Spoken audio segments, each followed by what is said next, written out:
Alegre e não fez. E aí vai ser papo para nossa longa 1h30. Faltou eu só dizer, não está definido ainda, né? Matematicamente ainda tem essa diferença. Aí concordaríamos tranquilamente. Você está coberto de razão com o que você disse também, né? Pelo campeonato que está fazendo o Galo, né, André? Boa noite. Boa noite, Preto. Pedro, boa noite a todos os companheiros em casa, o Calçado, o Jean e o Vitor, e lógico, o fã de esportes.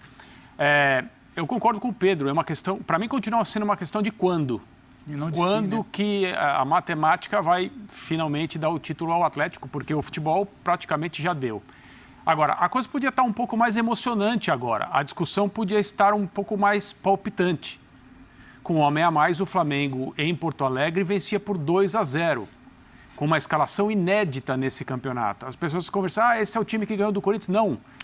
A zaga praticamente toda alterada, né? 8 jogadores atuaram nas duas partidas, mas 3 jogadores que começaram o jogo naquela excelente vitória sobre o Corinthians, especialmente pela forma como aconteceu, hoje não estavam em campo, não iniciaram o jogo.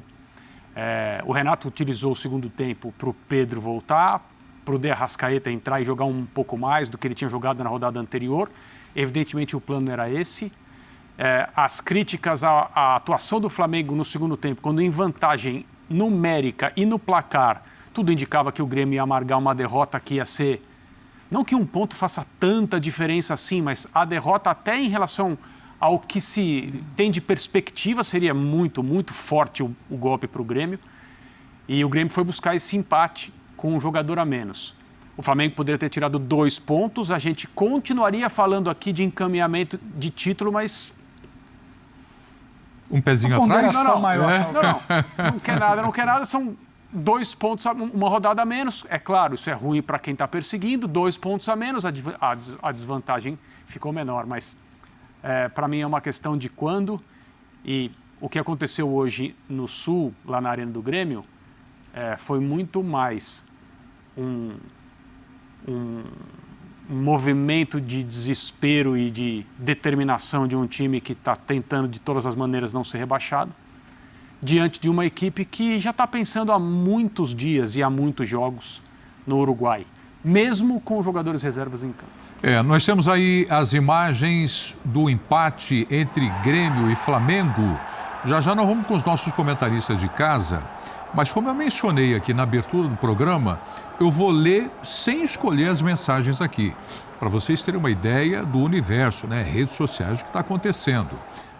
William, 1987, dizendo: Renato tirou o nosso melhor zagueiro na bola aérea sem necessidade. Tirou um atacante para pôr mais um volante com um time com um jogador a mais pressionando o Grêmio o tempo todo. Era nítido que os jogadores queriam vencer, mas o sabotador Renato não deixou. O Arthur Marcelo, André, está dizendo: Renato não precisa nem voltar do Uruguai. O Quinho Flá falou que o Renato Gaúcho fez hoje não existe. Entregou o jogo para o Grêmio, sim. E aqui, Pedro, o Roger também manda: se o Renato continuar, o Flamengo não ganhará a Libertadores. Ainda tem que cair até sábado, então. Ainda é tempo, Marcos Braz. Tem que cair hoje, hein? Mande-o embora ainda hoje. Não viaja amanhã. Já fica em Porto Alegre. Dizendo aqui, mande-o embora ainda hoje. O que ele fez hoje merece o nosso desprezo e asco. Eu estou dizendo que eu não escolhi. Para quem prestou atenção, se você for no Twitter, você vai perceber uma, duas... Eu li 4 mensagens seguidas. Eu chutaria que tudo aí é mensagem de torcedor, não é de quem está debatendo bola, né? Sim, é torcedor.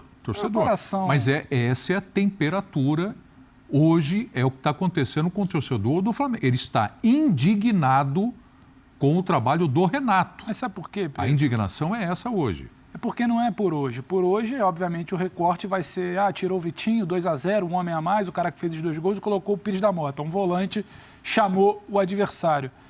Mas é porque quando a gente para analisar nessa tal vantagem de 8 pontos, quantas chances o Flamengo teve de encurtar, de diminuir, de fungar um pouco mais no cangote do Galo, e assim não fez, justamente por questões repetidas do Renato. Não é o primeiro jogo. O Renato pode falar de CBF, de calendário, de time prejudicado por convocação, de maratona, de questão física, ele pode falar de uma série de situações.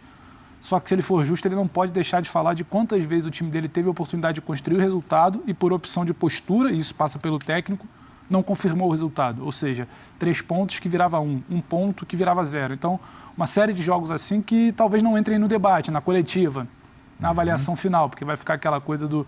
O Flamengo, quando joga completo, isso é muito raro, joga muito bem, mas ele jogou poucas vezes completo. Então, a culpa é do calendário, a culpa é do André, do Prieto, do Pedro, de todo mundo. Menos do trabalho questionável do Renato, mais uma vez. A postura do Flamengo em muitos jogos foi essa. Então, o torcedor não está cansado só de hoje. Não é uma irritação pontual como a final do dia 27, então todo mundo saiu do prumo por conta disso. É uma coisa, é uma sistemática quase, é um cenário quase que repetido. O Flamengo constrói um jogo num placar no primeiro tempo, a postura muda no segundo, o Flamengo cede o empate. O Flamengo busca um empate, a postura muda, o Flamengo acaba sendo derrotado. Então, esse comportamento repetido quase que semana a semana, é um jogo bom, um jogo de oscilação, um jogo que você atrai o adversário. Esse comportamento certamente contribui para a reação ao Renato. Não é só por hoje, não é só pelo Pires da Mota. É algo que vem se repetindo. Tá. Bom, enfim, eu estou repercutindo o que está acontecendo aqui de momento. Enfim, eu confesso que poucas vezes eu vi isso. Mas vamos lá. Destaques agora com os nossos amigos em casa no Linha de Passe, Paulo Calçade, Jean Oddi e Vitor Birner. E já nós vamos começar falando do jogo Palmeiras e Atlético no Allianz Parque. Boa noite, Paulo Calçade.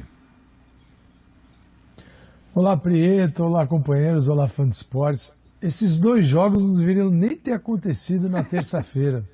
Aí o torcedor ainda está dando importância para eles. Claro, o do torcedor do Grêmio, muita importância, poderia ser a salvação, ou parte dela. O do Atlético Mineiro, a caminho do título. Agora, para quem vai decidir a Copa Libertadores da América, seguinte, a palavra mais citada ao longo do ano é Libertadores. É a palavra mais citada. Ninguém fala é mais citada do que Campeonato Brasileiro, título brasileiro. Por quê? Porque a Libertadores dá vaga para o primeiro, para o segundo, para o terceiro, para o quarto, para o quinto, para o sexto, para o sétimo. Então, e todo mundo só fala em Libertadores. Se a Libertadores tem toda essa importância, então aqueles que vão disputar a final poderiam fazer qualquer coisa hoje. E saíram com um empate dentro de campo. Daí questionar Renato no dia em que todo mundo está pensando na final da Libertadores, até os reservas começaram num banho-maria desgraçado, porque pensando, eu posso jogar, né? Posso estar em campo, né? E o Flamengo numa lentidão no primeiro tempo, e o povo querendo discutir isso. Esses jogos não deveriam ter nem acontecido. São importantes para os adversários, mas a Libertadores deveria ter sido respeitada e Flamengo e Palmeiras não poderiam jogar na semana que decidem a Copa Libertadores da América. Bom, nós estamos aí com os gols de Palmeiras. Esse é o João Pedro, o maior especialista do Brasil em geração de renda na internet e o único que já transformou a vida de mais de 30 mil alunos. Encare uma realidade. Para a crise não te derrubar, você precisa ganhar mais dinheiro. Conheça o passo a passo simples e garantido para faturar online pelo menos de 100 a 500 reais por dia de forma quase automática. Clique agora no link na descrição do vídeo para transformar a sua vida e começar a lucrar hoje mesmo.